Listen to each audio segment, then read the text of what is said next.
A preparação vai bom.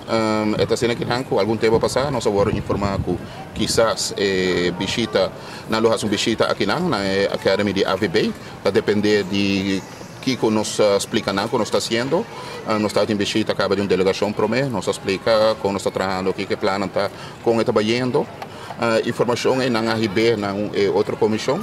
E depois nós informamos que oficialmente visita real.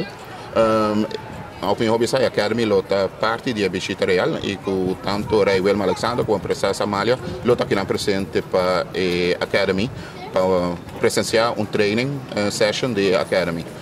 Então, semana passada tem rehearsal, training, toda coisa vai bom, não está tem problema. Nós enviamos também muito de clube no bairro de Norte, que está Bobali, United, Nacional, etc. Para bem que dan também com a muito para também de cerca para mira Rei e também Princesa Amália.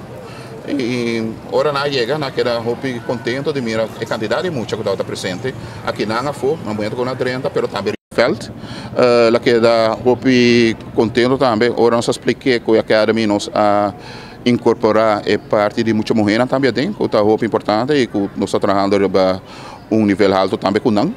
Então, me dá que hope positivo.